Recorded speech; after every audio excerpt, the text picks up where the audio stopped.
Hi, I'm Shinkai with Blue Cliff Zen Center. Please subscribe to our YouTube channel. Please like our videos. It helps us to spread the word. So we've been talking about Zen Master Tozan's 5 ranks lately. And his 5 ranks, or like 5 positions, sometimes they're called. This is the first, the second, the third, the fourth, the fifth. So they're basically different circles with black and white. So typically the black is seen as like totality, like oneness, where the undifferentiated. Okay, and we've got the light. The light or the white is seen as like the world of the relative, the place where this is this, that's that. So we've got like the absolute, which is the black, and the relative, which is the white.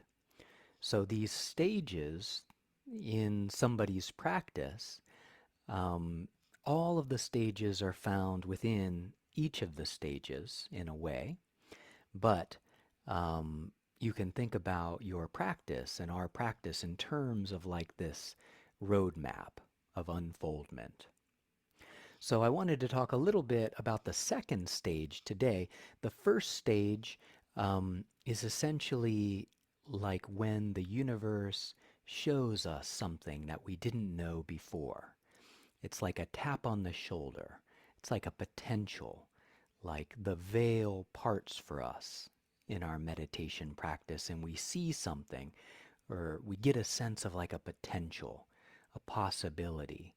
Oh my gosh, my life could be this way.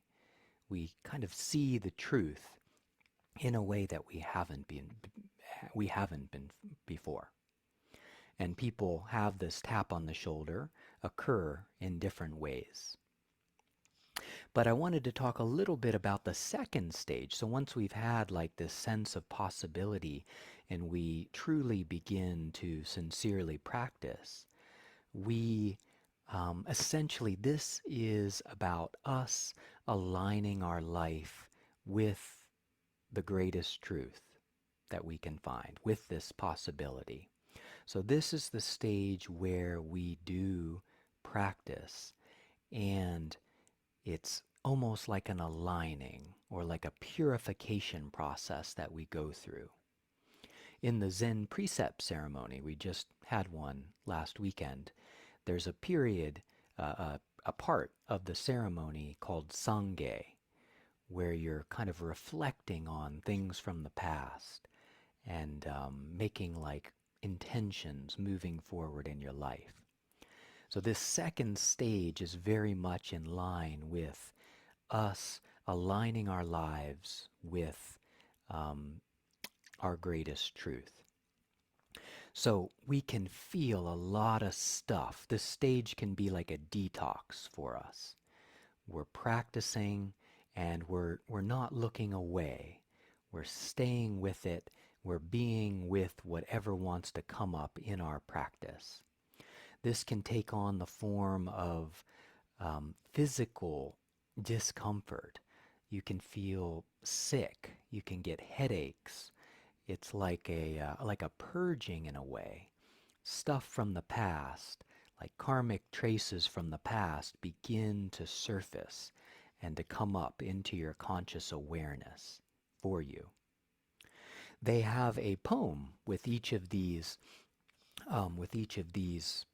pictograms here, and the poem for the second stage or the second rank is uh, a sleepy-eyed grandma encounters herself in an old mirror. Clearly she sees a face, but it doesn't resemble her at all. Too bad. With a muddled head, she tries to recognize her reflection. So think about in our practice during this stage, we're like looking into a mirror. And there's all these different distortions. Like we're not really seeing the real thing. The mirror has distortions, and we can get caught up in those different distortions, those different emotions, those stories, these thoughts. So our job is just to keep staying there, facing the mirror, experiencing it, experiencing ourself. It's a stage of like untwisting that goes on within. So we stay put in front of the mirror, and there's that willingness, there's that commitment, there's that engagement in practice. It's so easy to get the tap on the shoulder, to notice, oh my gosh, life could be this way, but then to ignore that or to pretend it didn't happen.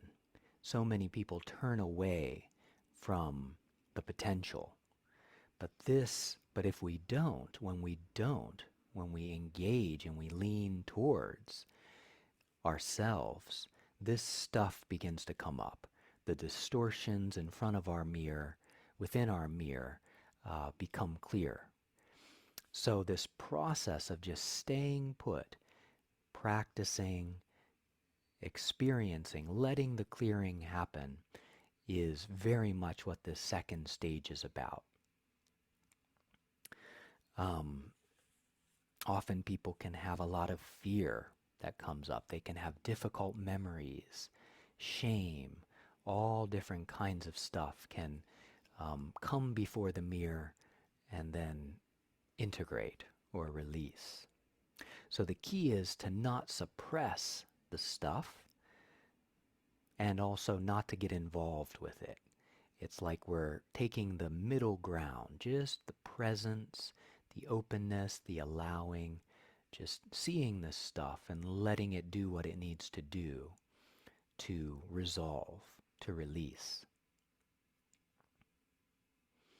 So these traces from the past and this purification process. And it's happening individually, it's happening in our practice specifically, but you can also think about it in terms of the precepts as well. How do we align our behavior in our life with, our greatest truth? How can we be out in the world from a place that's deeply connected, not operating from a place of selfishness and like a small self? How can we be, have our behavior be in alignment with truth as well? So the key with this stage, if you know about the ox herding pictures, this is parallel to maybe when we catch the ox. We get the ox and then the ox is pulling us this way and that way and we're getting bucked around, and it can be very bumpy and very wild for people. But not everybody. It can also be a gentle process as well. But again, if we just keep staying with it, then that aligning begins to happen. And as we stay with it, so it's like a lot of the relative stuff comes into the foreground. So it's like the relative is on top, the stuff is on top.